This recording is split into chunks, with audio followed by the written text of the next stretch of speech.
Thank God today is Friday, the 3rd of May 2019. Welcome to Star Good Morning Show here on Star Television. We broadcasting live from our Media One Center, 3 Mama Street, Brookfields in Freetown. My name is Abdul Rahman Kamal. Top stories in the program.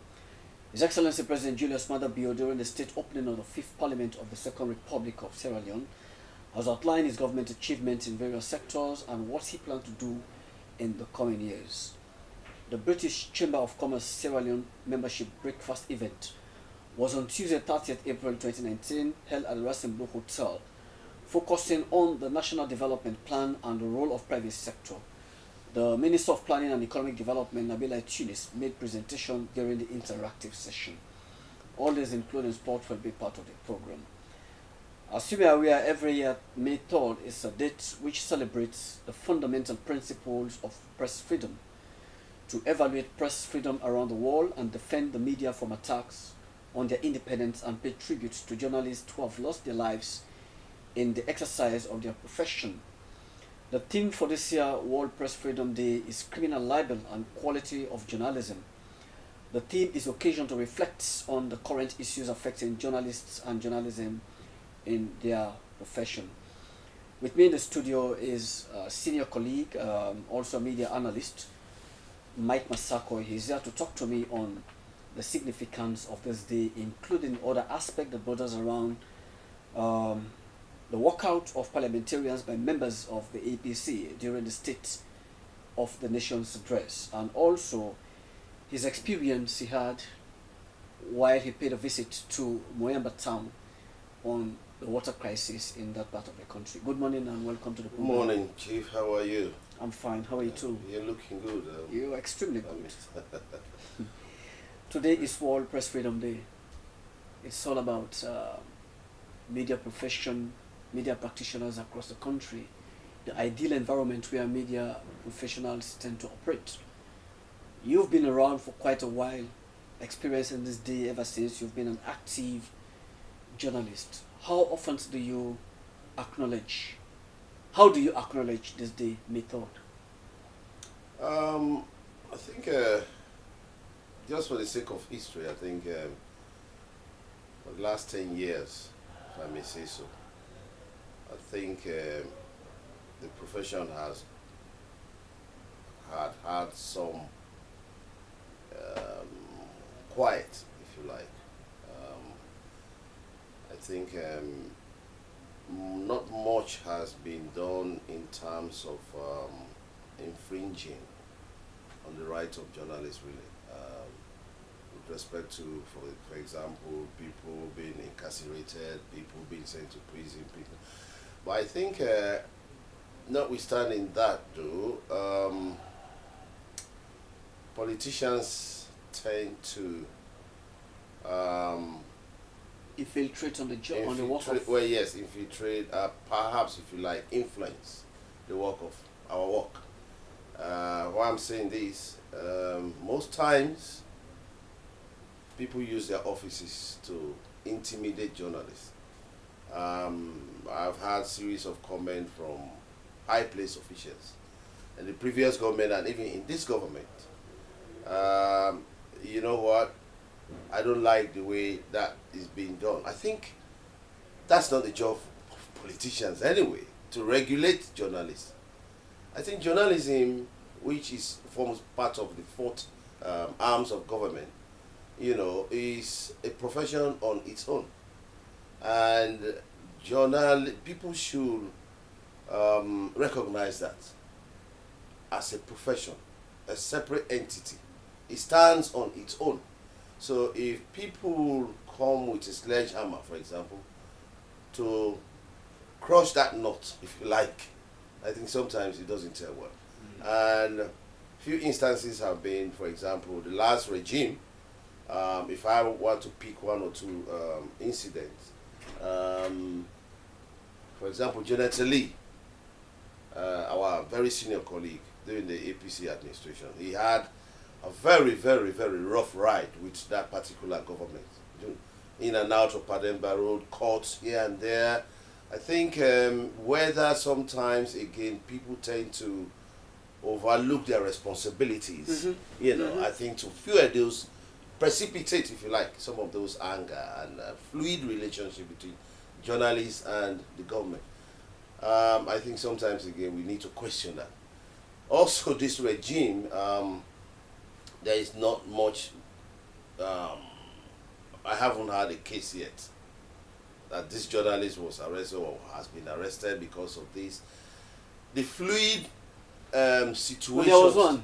I'm aware of one. Oh yeah. Alpha of the Night Watch. Yeah, in Salu, I think one or two incidents. Yeah, I think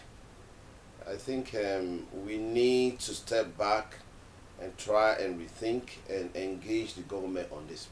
We have had President Bill several times talking of retrieving, the criminal library. I mean, but this has been long coming, and where is it? It's not just saying it, but you need to be seen to be doing it. Take action. Journalists are normal people. But he reiterated the point yesterday while delivering his State of the Nation address, that all has been done, the stakeholders have met, and it is now before the Attorney General and Minister of Justice to looking at the content of the paper that will inform government decision that will eventually lead to the repeal of the criminal libel law of the 1965. Well, it's a good start. Yes, we are seeing something coming, but I think if that is the case. If that is the case, but I think also it shouldn't be like a piecemeal kind of, really. To be honest with you, we see how this fear over us. Mm-hmm. Like if I push the pen so hard, it will make some people might feel uncomfortable, and I don't think the journalists should start thinking of that. What I would call this nervous emotions, the nervousness. I think we should go beyond that. I mean, for God's sake, we are here as partners in governance to put wrong to right. We are here to help other agencies, ACC. We are here to work with the judiciary, executive, and so forth.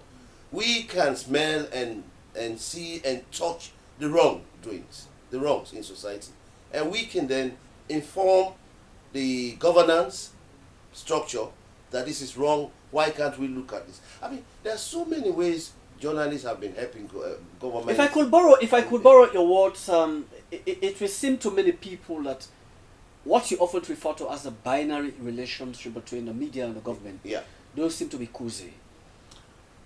Well, we often had where I will sit in my studio anchoring a program, talking to guests. A government official will sit in his office and just decide to understand the things coming from me. He may want to interpret it that I'm not neutral. I'm saying things as long as I'm not singing.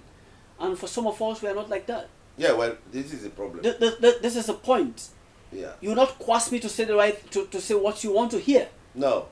I discuss issues based on national perspective. Yeah. It is not much of a what you want to hear that I will relate out to the public. Abdul, the niche is about what constitutes a public interest and what's of public concern. Mm-hmm. This is what must be threaded on. And this is exactly. And quite often we have been accused, wrongfully though, that this man is biased. And when once they started getting on with short acclamations, they would tell you, na APC journalist. If it was APC in power, they would say, na SFPP journalist. Yeah. So we see the job of journalists becoming pretty much challenging. But nevertheless, we say as a journalist, you have responsibility to the things you say and the things you write. Indeed. And this day today is a reminder of the fact that we have to be pretty much resilient in doing the right thing. Yeah, I think we cannot be haunted.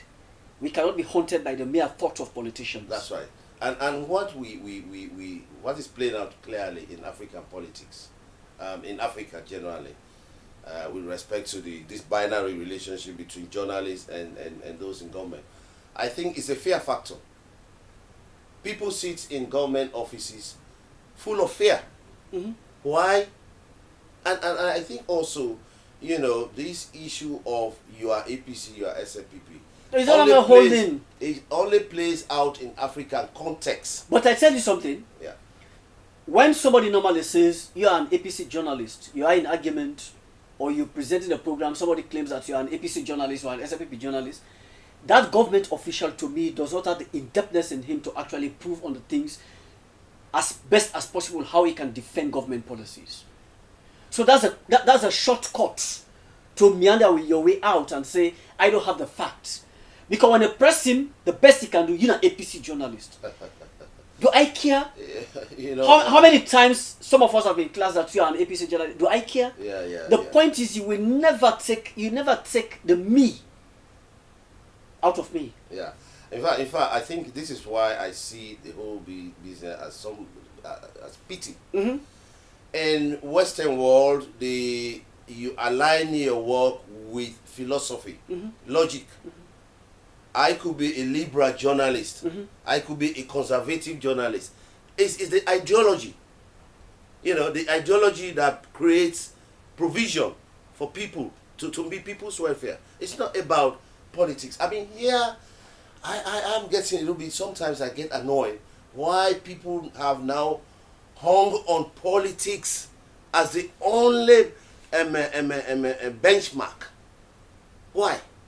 I mean, for God's sake, look what is happening in Parliament. APC, SFPP, they have made this. They made themselves very, very ridiculous in the eyes of the subject. Everything is political. Oh, APC. Why can't you use ideology? I'm conservative. I am a liberal. I am this. I am that. This is what has been on. I mean, the likes of Marx thinking and Karl Marx and all the rest of it, Engels and all the rest. It's about ideology. It's not about affiliation. Being a APC man, it doesn't really mean much. Being an SFPP man, either, it doesn't mean much. What is the ideology that you bring on the table to respond to the challenging needs of a nation? It's nothing. It's APC, SFPP. Come on, these are I would like to call, sense of affiliation, and some people get satisfied when they affiliate themselves with this. But I believe strongly that ideology should be at the center of our thinking, which is why some of us darken the walls of university. You come out with some ideological thinking. This will respond to this. This not to APC, SFPP. No, neither NGC and so forth. When politicians... So Abdul, when it comes to our role, people have to understand that being a journalist is quite a difficult one, because you are at the epitome of a situation where the eyes are on you. For example, Star TV. Are you APC or are you SFPP? Do we care? No, I'm asking. Because sometimes when you go around the corner there, people say, oh, now APC plays that in the SFPP. I mean, this is ridiculous. So, how then do you describe SABC? Is SABC neutral? Or are they working for the government of the day? Which is quite true. Yes. So, does that make them SFPP station? So it's kind of benign kind of situation. But the thing is, let's go to serious issues. The thing is, when often politicians are haunted by mediocrity, they reduces themselves to target people on you being on political lineage, EPC. That has been said so much of us. But the question is, do some of us care? You embolden me to do my work. No amount of pronouncement will actually change my ideology. I have a fixity of purpose. The bottom line is, I wish I'm not a presenter of this particular program. This day today is a reflection. After here, we go into the British Council, because we're having so many presentations on the criminal libel law and the quality of journalism in the country. Let's move along with the program. We shall be discussing these issues. His Excellency President Julius Maada Bio, during the state opening of the 5th Parliament of the Second Republic of Sierra Leone, has outlined his government achievement in various sectors and what he plans to do in the next coming years. Our parliamentary reporter, Leonora Jawara, has this detail of this report.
It was a dramatic scene at the start of the state opening of the Fifth Parliament of the Second Republic of Sierra Leone, when members of the main opposition, All People's Congress Party, walked out from the Well of Parliament upon the arrival of President Julius Maada Bio, while the national anthem is being sung, leaving their seats vacant. The state opening of Parliament is an event which formally marks the beginning of a season of Parliament in Sierra Leone. Addressing members of Parliament on some of his achievements made during his 12 years of office, His Excellency the President, Julius Maada Bio, said his administration is still committed to repealing the seditious libel law, consistent with the pledge to repeal the obnoxious section of the Public Order Act of 1965, which criminalizes defamation and seditious libel. Speaking on the general security, crime and public disorder, the President noted that there has been great improvement in the general security situation as there is relative peace throughout the country, adding that the Sierra Leone police, through the community policing and partnership, have also put under control certain public order offences like riot, violent disorder, among others. On the area of technical and higher education, President Bio pointed out that despite the huge challenges of starting a new ministry, a comprehensive assessment of all existing facilities has been carried out, and they are in the process of providing equipment for these facilities.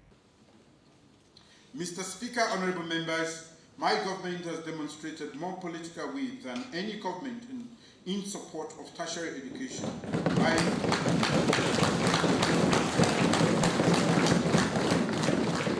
By disbursing a total of 49 billion leones for just one quarter. First quarter. Commenting on the youth sector, the President said it is imperative to robustly address the challenges of youth unemployment in the country. Youth, that is persons from 15 to 35 years, account for about 33% of the country's population and represent about 63% of the economically active population, of which 67% are unemployed, partly because they are untrained for the job market and due to limited job opportunities in the narrow private sector. This was the explanation for the adage in 2018, global and now the ground dry. It is imperative that we robustly address the challenge of youth unemployment. My administration has commenced concrete action to promote youth entrepreneurship. Through the Ministry of Youth Affairs, we have initiated consultations with youth entrepreneurs from Belgium, not the Kingdom of Belgium, Swazi, Lonely, Makeni, Po, Penima, and other places, and started the design of national program on youth entrepreneurship. On women, children, and persons living with disabilities, President Bio intimated that the gender equality and women's empowerment policy has been drafted, awaiting cabinet approval, adding that with respect to disability, the ministry is now finalizing the first country report on the status of the implementation of the United Nations Convention on the Rights of Persons with Disabilities. While addressing the energy sector, this was what the President had to say. I'm pleased to report that a technical audit has been conducted. Among many other things, the audit recommends strengthening internal controls in the ministry and affiliated parastatals, ETSA and EGTC, development of a strategic plan for the sector and development of a long-term strategy for power supply rather than rely on high-cost emergency power deals. Speaking on roads infrastructure, President Bio said his government has established a presidential infrastructure initiative for the management of roads projects. My government has established a presidential infrastructure initiative to support my office in the selection, design, planning, and management of roads projects, the mobilization of resources, and the provision of implementation support. This unit has recently completed a national feasibility study of the Longe Bridge. The ceremony attracted both local and international dignitaries, including government officials. Meanwhile, the president's speech has been tabled in Parliament for a 5-day debating, which is scheduled to start on the 27th of May 2019. Leonora Jawara reporting. Thank you so much, Leonora Jawara, for that parliamentary report. Welcome back to the program, Mike Masako. Mike, I took my time off yesterday to go through the State of Media Report, its series published by the Society for Democratic Initiative, of which Executive Director of SDI, Lawyer Safar Abdullahi, highlighted so many things that constitute some challenges in the media. One of many is the relationship between the media and the law enforcement, which according to him, he says sometimes wrought with difficulties and lack of mutual trust, especially during elections. And he went further to say the media in Sierra Leone current political environment is faced with severe challenges, particularly related to weak governance system, limited administrative capacity, mega job security, and lack of critical expression in everyday reportage. That aspect of censorship is still there. And we're talking of freedom, provided the leverage for journalists to actually foster its profession. And yet still all of these characterize some of the seeming obstacles within the profession. You have been much more longer into this profession. You have an experience. I mean, it's not a strange issue. This the fluid relationship, if you like, between journalists and sitting government officials. That kind of really DNA kind of part of, because I remember the 90s, when NPRC was in power. Very much the current president was part of the team, and of course the relationship between a military-led government and journalists, is kind of a bumpy one, really. It's rugged road, if you like, relationship, and some of us fell victim as a result of our work and so forth. I mean, Pademba Road was opened up to journalists who were critical of that particular administration. Some of them fled.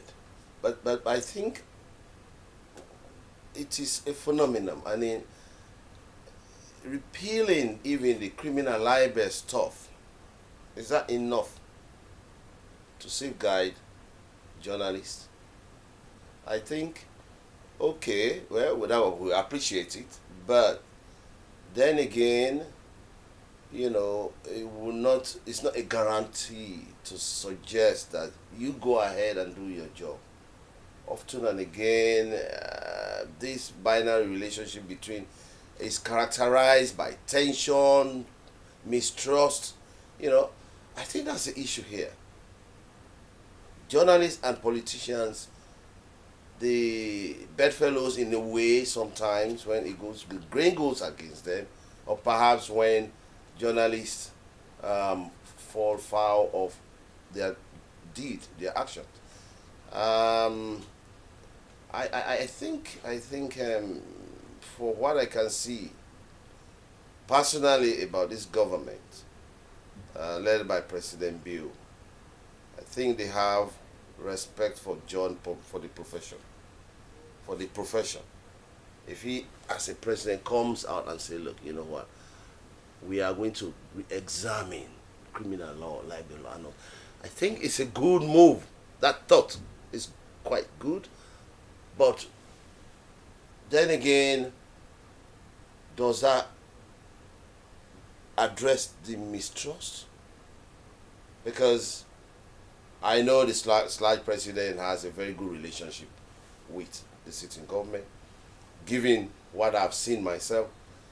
But then again, that does not mean that the media houses are friends of the sitting government, you know. I don't. It shouldn't even be. The question is, Yeah. should that be the case? Well, I don't think. Do you need to befriend a sitting government? No. To ensure that you do your job?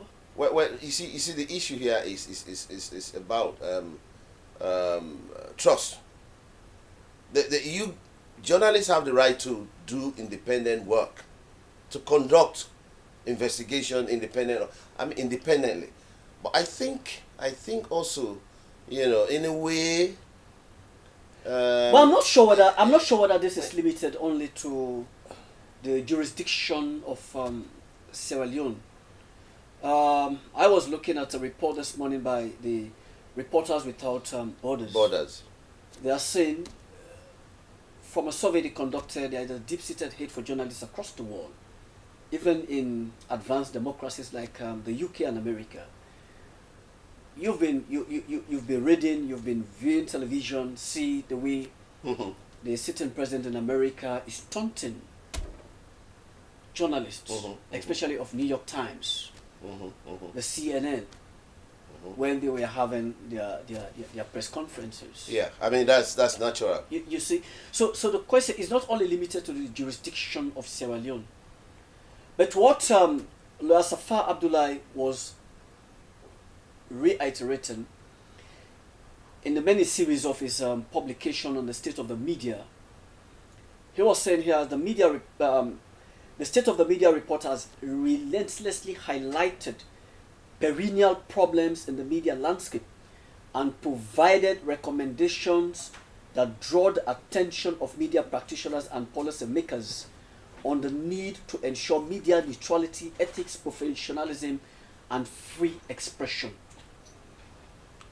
There has been a kind of relentlessly highlighted the perennial problem within the profession. I mean perennial problem, in ongoing, continuing problems. It's about the relationship between these particular arms of government with the executive. Naturally, I mean nobody will expect a cozy relationship between these two bodies. That is out of the question. I think if, of course, you know, when they say the pen is mightier than the sword, this is where it comes in. That in itself, if the government is, is not comfortable with the media, then there's something wrong with that government. Any government that is not comfortable with the media, there is that fear factor that precipitates, you know, that kind of stuff. Okay, let's take a quick break. I'll come back to you, Mike Massaquoi. Let's go for a quick break.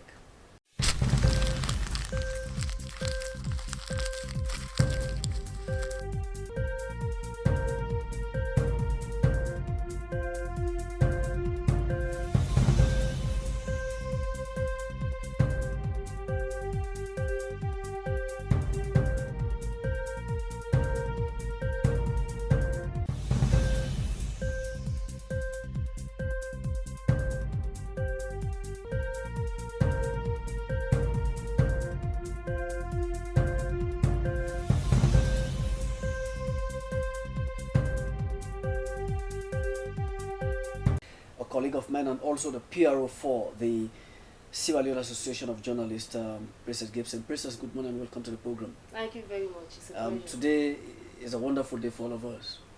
May 3rd is a date which celebrates the fundamental principles of press freedom, to evaluate the press freedom around the world and defend the media from attacks on their independence and pay tribute to journalists who have lost their lives in the exercise of their profession. The global theme for this year, World Press Freedom Day, Media for Democracy, Journalism and Elections in Times of Disinformation, is occasion to reflect on the national theme, criminal libel and the quality of journalism, on issues affecting journalists and their profession. Tell us how as an umbrella body, do you guys wish to celebrate this day today amidst the challenges journalists will face in their work? Yeah, well, actually, it's an observation we are observing day, and it is worth observing. There are lots of stress. We may not be there 100%. But if you ask me to assess the status of press freedom, I will say relatively, it is on high level, relatively compared to other countries, judging from the operations of many media outlets, both print and electronic, media pluralism, but most importantly, the editorial independence. Because media pluralism, editorial independence are the fundamental principles of press freedom. At least we have media entities operating or fettered. But most importantly, the editorial independence, the content is being determined by media practitioners. We don't see cases where maybe you are being directed to place this headline here. Not even for us that is working for public broadcaster. We have not witnessed direction, placing of headlines. No, at least we have the latitude to determine our content, which story should go, and headlines, which stories should. So largely, we have press freedom. This is not to say that there are no limitations or threats. The mere existence of the criminal libel law. For the period under review, we witnessed the beating of journalists from AYV during the interrogation the former President Nkrumah by police in Makeni. We also witnessed the unlawful detention of one of our colleagues, Seri, of Night Watch, for doing a piece on how passports have landed in wrong hands. We saw the detention where he was forced or asked to disclose his source right in the middle of investigation by the police, which is unethical. So you see, the police, we are not interested in the correctness of the story. Okay. But to pursue malice, because if you name your source, then maybe you go after the individual. So you see how it hinders our work. You see how it has chilling effect. So we want to use this as a platform to call on government. Yes, we acknowledge the commitments by President Bio nationally, internationally, about repealing or amending this section. But we want to see concrete actions. We want to see major steps. Apologies, you took your time off yesterday to listen to the nation's address by His Excellency the President, where he reiterated the points of government offers to have the law repealed. And stakeholders, according to you, have met, and everything, as he was saying yesterday, is in front of the desk of the Attorney General and Minister of Justice, looking at the I's and crossing the T's, looking at legal implication and what perhaps suited most towards government perspective. So that's a huge determination. But until such comes to full realization, then we will say the government is pretty much determined to actually address this. Because I was just looking, as I said, I took my time off yesterday to go through some series of the state of the media, the media in the country by no less a person, the report published by Reporters Without Borders. Not Reporters Without Borders, Emmanuel Safar Abdullahi Society for Democratic Initiative. He noted especially so the Public Order Act of 1965, which according to him is said has caused much damage to journalists and their working environment, and has led to their imprisonment, especially Section 33, which said that any person who prints, publishes, sell, offer for sale, distribute or reproduce any seditious publication or import any seditious publication unless he has no reason to believe that it is seditious shall be guilty of an offense and liable for a first offense to imprisonment. So you see the wide net, that it's the wide net for even the vendor, for even the printer, and even the investment aspect of it. Yes, yeah. Before that, you earlier mentioned the address by President Bio. Yes. I want to unequivocally state here that we are not at home with the slow pace at which the document is being processed. Okay. Ever since this document has been developed by stakeholders, we all agreed in one direction that the law is a bad law. It has been within the confines of the AG's office. So it has been back and forth, AG's office, Cabinet Secretariat, baby steps. We consider that as baby steps. We are not asking that 1 year in office, here is your amendment, but at least let concrete steps be taken. We acknowledge his commitment internationally, nationally, but we are not at home with the baby steps. We want concrete steps. I wish we had the minister here so that he can explain what has held them back. Point A, AG's office. Point B, Cabinet Secretariat. So he could be in the position to explain best what has held them. So today journalists, we gathered at the British Council to hear lectures on the seditious libel and the quality of journalism. What do we expect from various speakers? Well, we've got speakers from the university and also communication specialists. They are going to, bring to bear how this law affects quality journalism. We've already highlighted the investment aspect. In early 2000, we witnessed how a whole printing organization was forced out of business. The John Love Printing, up to this time, it destabilized their business. So this is discouraging investment into the media, and it has its effects when you don't have advert or limited advertisement. It has effects on media governance and even the welfare of journalists. So you see media employers taking volunteers 6 months, ask them out. Media owners are also taking advantage of the unemployment situation in the country. And I want to take this opportunity to also talk to them. Being a media manager places double responsibility on you to look after your staff, the well-being of your staff, and to protect them. Now, again, the continuous retention of this law, that is going to be the first of the engagement at British Council, has a chilling effect on the journalist. It limits the space in which you operate for fear of being crumbled by this law. So it even prevents the journalist from going into depth on issues relating to public institutions, public officials. Because what is disheartening, it is the way in which the law is being used here as a political weapon. They coward the journalist. You are asked to report to the police on Friday. By the time bail conditions, charged to court on Friday. By the time bail conditions are meted out, you are down. You are down. So after maybe start, come see negotiation, you are being released. So it is just back and forth. They use the law to coward the journalists. So we want to use this opportunity to call on government to live good on their promise, and also call on members of the public to have confidence in the IMC and even the government. Because recent case, the police we are acting on behalf of the IMC. Foreign ministry. Foreign ministry. Yes, in the case of Faye on yes. the passport story. So we also want the government to have confidence in their creation.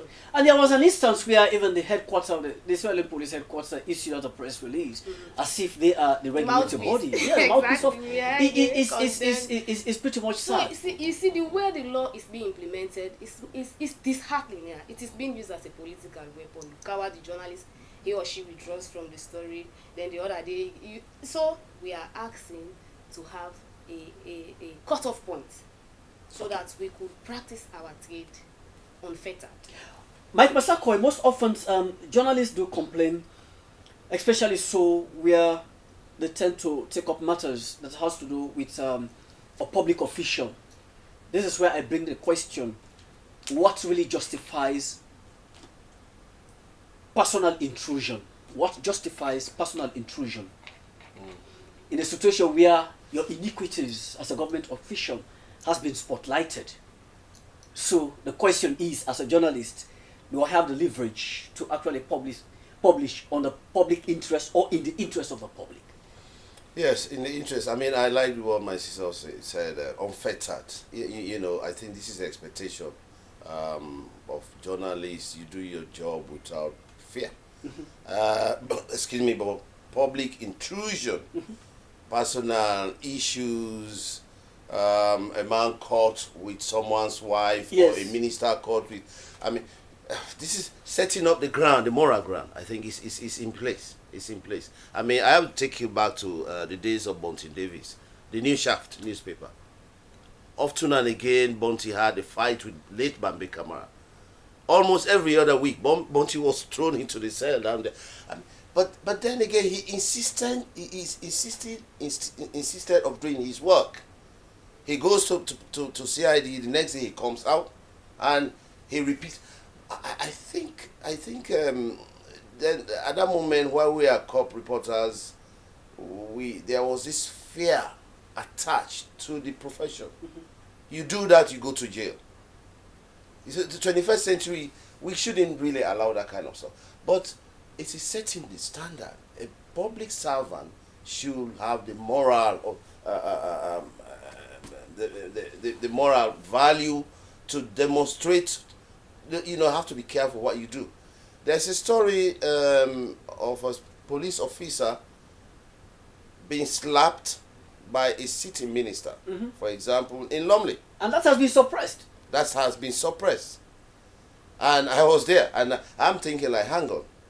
I have cajoled this police officer. Tell me exactly what is that. The man said, oh no, let's leave it. Why? Oh, the man said, be careful what you tell journalists. But that was daybreak. The minister's driver fought with the police. Oh, daybreak. And then he came in and gave a thorough slap. I mean, these are some of the things that should be publicly laid bare, so that minister action, he will not repeat his action. And I will expect President Bill. I don't think President Bill has is prepared to encourage that sort of behavior. I will expect him as a military man to people that form his cabinet to be more disciplined. I mean, the audacity of that minister to have gone into a fight with a police officer while the policeman was doing his job. I think it could be. So the journalist is there to set those records out there. And when you do, they say, oh, Abdullahi is anti-government. And this is the issue here. In other developed countries, it's about ideology, like I was saying. Even Theresa May sitting there, if he had a personal problem with somebody, some animosity, the Sun newspaper, for example, the tabloid, the Mirror newspaper, they will come out with stories like those. Yes. These are newspapers that intrude, if you like, to sift out what is there. Your innermost gut has to be laid bare. As long as it's objectively being managed. And in Africa, oh no, he's anti this, he's anti that, he's anti that. But then how can we cherish governance, democracy? Free press unfettered has to be part of the promoting governance. But we are being sometimes, besieged by this fear. Oh no, you shouldn't talk about it, you shouldn't talk about that. Where are we heading from? For example, some issues within this government, which some of us know, should have been published a long time ago. But why? Oh no, well, this, that. Why? Where? So how do we move a society forward? And it's a cabinet minister, his interest does not supersede the interest of his sovereignty. No, it doesn't. It is here that somebody says, if you write that story, may you go see. Come on. What's that afraid? So I will expect that they are watching, and people should really observe this today as a significant day in the history of journalism, and let them embrace the work of journalists as part of promoting governance, good governance in particular. And I will expect President Bill to cherish that thinking and embed, if you like, wear that jacket as a man who is here to promote the interests of journalists as part of good governance, for which we have respect for. I think we need to be confrontational. I recall, in a way. I recall a situation where His Excellency met with a crop of journalists at the Radisson Blu a couple of months back, and he committed his government to actually give subvention to the umbrella body of SLAJ. Has that promise commenced? Yes. The Ministry of Finance has approved that. We are yet to access that, but it has really approved that, and we want to say kudos to them. That is part of their manifesto promise as part of empowering the media. Yes, we have. But that's, it depends to who you talk to. Some school of thought would tell you government giving subvention to the umbrella body is like no, what? that's lawful. No, I'm coming. It depends on who you talk to, right? So it will mortgage our integrity. That is it. No, It's question the integrity of our profession. I don't consider it that. In your view, because you like you want the money. No, but that's lawful. It's constitutional. That's that the subvention be provided for by SLAJ, even though former regimes have not done that. But if this government is willing to do that, we will receive this and wait and see how the media operates even after receiving the subvention. That would be the catch. Have you been getting report of? I'm not working for a newspaper. I used to. There has been report of newspaper owners saying they're not give me advertisement because they lead me to being a member of an APC or NGC or this or that. You know, have you been getting report of such nature? I don't want to dispute that. It's possible. It's possible. But maybe. But should that be the norm? That again maybe could depend on how this particular media entity has been conducting itself. Responsibility. Yes, during every regime. Because if you have held the balance during party A, party B, there is no reason why you could be prevented from giving. But give me a break. If I'm not in support of your policy directives as a party, do I need to be haunted? Well, it's not supporting. We've witnessed cases where some media entity have really crossed the line. I'm not justifying that, but we've witnessed that. But what I will say, it's we are not supporting that. I mean, the space is so limited, the advertisement is so limited that we should not be directed to one point. So that every bit and piece, every newspaper, small or big, benefits. We are not supporting that, but again, over the years, we have witnessed where some media institutions have really crossed the line. That I will say. We are not supporting that. We are calling on government to make it a national cake. If you are giving advertisements to media A, give it to media B. Okay, what will you say on the question of what justifies personal intrusion, especially of a public official, in the interest of the public or the public interest, as you often say? It's a dicey situation because most times you say especially when a public official's iniquities were spotlighted. So you want to stop me as a journalist not to actually say the things? It's a dicey situation. You will say, well, that's his privacy or her privacy, but most times, as a public officer, your privacy is really limited. The way you conduct yourself, issues of morality. But again, it's left with the judgment, the judgment or the editorial policy of a particular media house. We all know our journalistic principles. That if you have seen a public official doing so, you get his own side. So by that you have a balance, at least reaction. Maybe it was I was just out with my family. Maybe let's give the opportunity to have his or her own side. That will make the story balanced. All reasonable efforts. Most cases, Mike, people would tell you, journalists have a way of saying it. I tried as much as possible. I could not reach him, so I could not let my story to sleep. So I published. The timeline, yeah. Timeline. Especially the nature of the story. The nature of the story. Yeah, if you gossip or whatever, the kind of tabloid kind of stuff. But I think that is, you cannot erase that particular practice. The privacy of a government official, like my sister said, the space is so limited. You are in the office, you are at home. But then again, how far do you go to actually infiltrate, to intrude? How far? If he hasn't got a national interest. Not necessarily the man went swimming somewhere. No, you follow. The paparazzi kind of journalism, wherever people go, they pick them from these holes and so forth. But that's why it makes the story more rich. People want to read humor. So for me, I think there is no such thing as no privacy, no intrusion. Once you are in that office, you are a subject to be intruded into and take what is called how do you call it? The beast.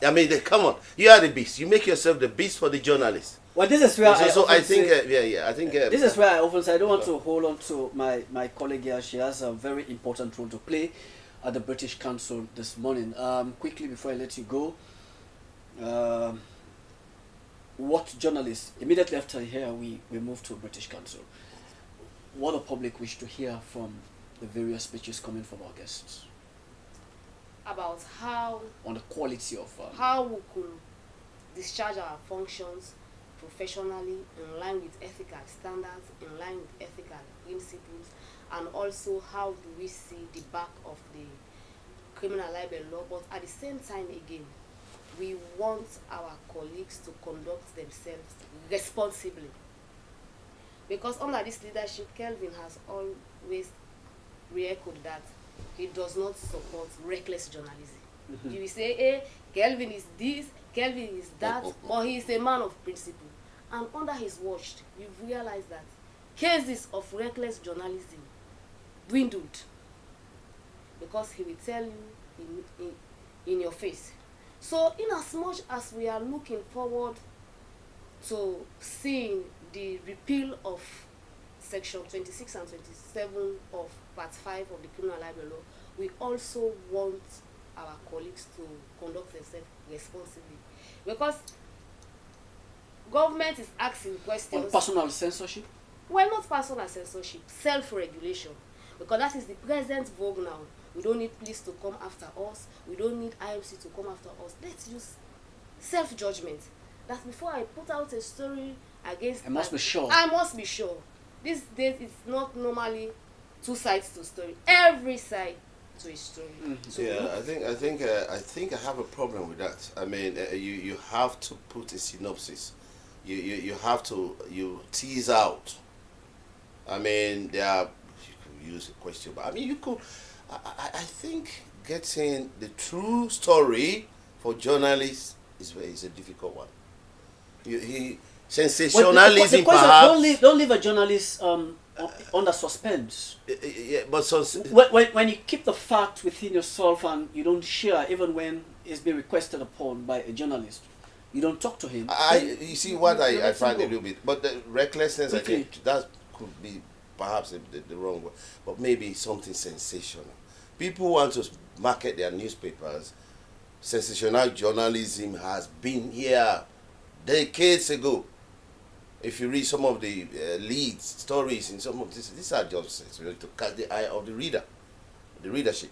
But I think I also support you. Self-regulatory kind of way. And there's a vogue. Yeah, but who that work in Africa? It happens in the UK. So you see? It happens all over the place. So it is talking possible about for it to work sensationalism. You see? I know you have a print background. You have sensational headline for your readership to but sensational journalism again should be in line with ethical consideration. You just don't place sensational headlines for you to have to bigger sales. It should be in line with professional ethics. Mm-hmm. It's a tightrope there. Well, on this note, I want to thank you so much. I know you're pretty much busy this morning. Princess Gibson, the PRO for the Civil Association of Journalists, and also here Mike Masakoy, a senior colleague. Thanks so much for sparing your time, being part of this final edition of this Good Morning Show. We wish to be there immediately after the end of this program. Till then, that's how I draw the curtain into this edition of the program and say, wish every journalist in this country a happy International Press Freedom Day. My name is Abdul Rahman Kamal. Have a wonderful day.